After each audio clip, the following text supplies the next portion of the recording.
ভেনেজুয়েলার রাজধানী কারাকাসের রাস্তায় দেশটির বৈধ প্রেসিডেন্ট নিকোলা মাদুরোর হাজার হাজার সমর্থক জড়ো হয়েছিলেন। ৪ জানুয়ারি তারা মাদুরোকে ফিরিয়ে দেওয়ার দাবি জানিয়ে বিক্ষোভ করেছেন। মাদুরোকে অপসারণের অভিযানকে ভেনেজুয়েলার নিরাপত্তা ও সার্বভৌমত্বের লঙ্ঘন হিসেবে অভিহিত করেছেন তারা। এর আগে ৩রা জানুয়ারি তাকে আটক করে দেশটি থেকে নিয়ে গেছে যুক্তরাষ্ট্র। বিক্ষোভে অংশগ্রহণকারী অনেকের হাতে ছিল অস্ত্র। অনেকে মাদুরোর ছবিযুক্ত প্লেকার্ড নিয়ে এসেছিলেন। তারা নিকোলার সঙ্গে আছে ভেনেজুয়েলার লেখাসহ বিভিন্ন স্লোগান দিচ্ছিলেন।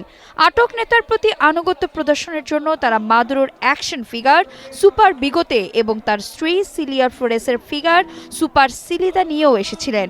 বিক্ষোভকারীরা যুক্তরাষ্ট্রের পছন্দমতো কোনো সরকার চাপিয়ে দেওয়ার সম্ভাবনাও প্রত্যাখ্যান করেছেন। বিক্ষুব্ধ ভেনেজুয়েলানরা চান না যুক্তরাষ্ট্র তাদের উপর একটি ইয়াঙ্কি সরকার চাপিয়ে দিক। তারা বলেন তারা স্বাধীন ও সার্বভৌম বলিভিয়ান জনগণ। ডোনাল্ড ট্রাম্প তাদের তেল নিতে পারবে না। মার্কো রুবিও তাদের শাসন করতে পারবে না। তাদের উপরাষ্ট্রপতি আছেন যিনি আপাতত দায়িত্ব পালন করবেন। বিক্ষোভকারীরা বলেছেন মারিয়া করিনা মাচাদো ভেনেজুয়েলায় এলে তারা তাকে ধাওয়া দেবেন। ভেনেজুয়েলার সার্বভৌম জনগণকে সম্মান করার দাবি তুলেছেন তারা। ভেনেজুয়েলায় আক্রমণ চালিয়ে মাদুরোকে আটক করার কথা ঢাকঢোল পিটিয়েই বলেছেন মার্কিন প্রেসিডেন্ট ডোনাল্ড ট্রাম্প। স্বাধীন সার্বভৌম দেশটিকে তিনি আপাতত মার্কিন নিয়ন্ত্রণে রাখার কথা বলছেন। তার লক্ষ্য মূলত দেশটিতে থাকা জ্বালানি তেলের সবচেয়ে বড় রিজার্ভ, এটাও তিনি লুকাচ্ছেন না। প্রয়োজনে দেশটিতে মার্কিন বাহিনী মোতায়েন করার কথাও তিনি বলেছেন।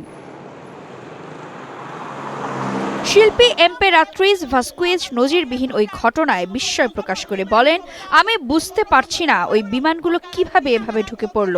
কোনো ধরনের পাল্টা আক্রমণ ছাড়াই এটা কিভাবে সম্ভব হলো।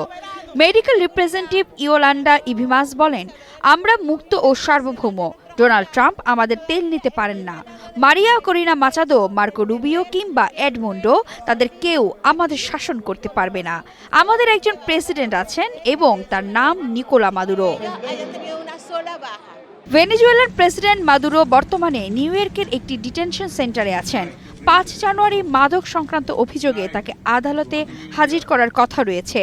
ভেনেজুয়েলায় হামলা ও তাকে আটকের ঘটনায় বিশ্ব এখন তোলপাড়। পশ্চিমা শিবির এমন পদক্ষেপকে সমর্থন দিলেও চীন ও রাশিয়ার মতো রাষ্ট্রগুলো এই হামলাকে আগ্রাসন হিসেবে দেখছে। নিজের দেশেই সমালোচনার মুখে পড়েছেন খোদ ডোনাল্ড ট্রাম্প। তার সিদ্ধান্তের নিন্দা করছেন মার্কিন ডেমোক্র্যাটরা। তাদের নেতা কমলা হ্যারিস ট্রাম্পের পদক্ষেপকে বেআইনি বলে কটাক্ষ করেছেন। নিন্দা করেছেন নিউ ইয়র্কের মেয়র জোহরান মামদানিও। শিকাগো, ওয়াশিংটনের রাস্তায় জড়ো হন হাজার হাজার মার্কিন নাগরিক। তাদের প্লেকার্ডে লেখা, তেলের জন্য রক্ত চাই না, ভেনেজুয়েলায় মার্কিন যুদ্ধ চাই না। No blood for oil!